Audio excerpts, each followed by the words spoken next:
one that's on your side throughout the process, that has an understanding of construction, has an understanding of defects, to help you with construction managers, home inspectors, home inspection reports, all that great important stuff. So I'm over at Webb, Minneola. This house in the back of me is the Contour.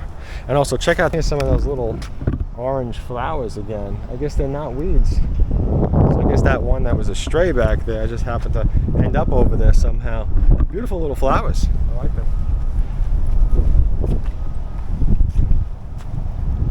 Yeah, beautiful. I'm looking at the flowers when I'm supposed to be looking at the house.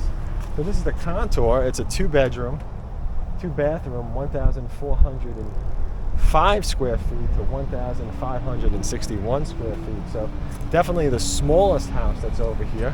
Beautiful house on the outside. I like it. So at this square footage, this is typically the square footage of like a villa or like a very small townhouse, or like the typical, you know, 3-bedroom house, like a starter house for families. But in this case, it's a 2-bedroom, 2-bath. So I'm sure it probably has some kind of flex room or something like that as well.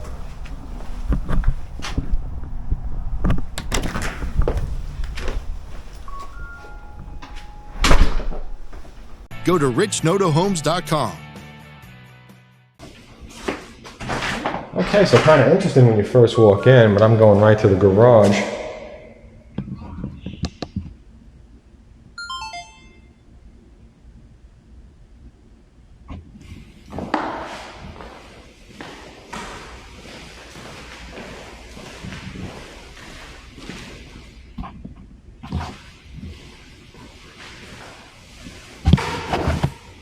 So you got a little bit of extra space in the garage, which is right over here. And then, let's see, what do we have here? We got a coat closet and the HVAC closet. Yeah, so exactly like I said, that's this. That's that 3rd bedroom, which is a flex room. And here's a 1st bedroom. Now let's see what Pulte did. So they put it's a bit of a walk-in, a step-in closet, I guess you could say. And here's the full bathroom. It's always better with light, I'm sure.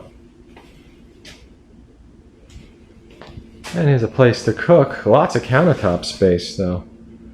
I've noticed that a lot of these smaller homes, the builders are doing that more and more now, trying to give people a better kitchen. And it just makes sense.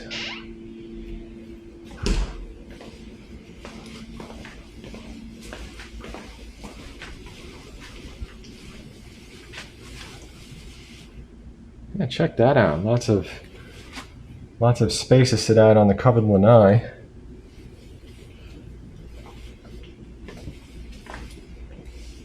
And this is your kitchen and your living room and your dining room.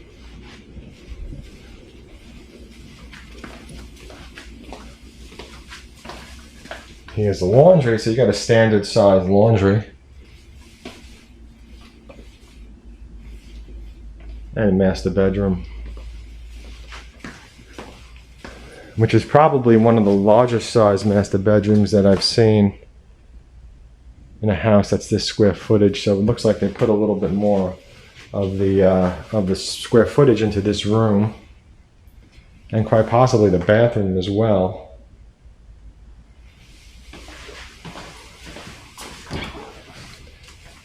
Just a toilet in the closet room, which looks to be a bit of a smaller one. We've got a towel closet and a coat closet. I mean, a master bedroom closet. Coat closet.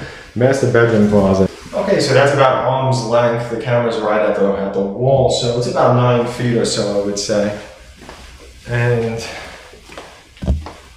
the shower's pretty standard size as well, but you got some nice space in this bathroom. It doesn't feel cramped for a house that's this square footage. And just want to show you the kitchen. at this viewpoint, you could see how much space there is. So you have this countertop without a sink. The sink's over there by the window, and of course, if you have a nice view like out this window, then great. Otherwise, the view might just be like your neighbor's house. So probably not that exciting. And you know, it feels much more narrow in here than the other homes do. And I kind of see what they did with the square footage is that they put the square footage more into rooms and took it away from the common area, especially over here. So that's pretty much the difference with this house versus some of the other homes that are this square footage. And I think that I prefer this better than the other ones that I've seen. So thank you for watching. Check out my website at richnotohomes.com.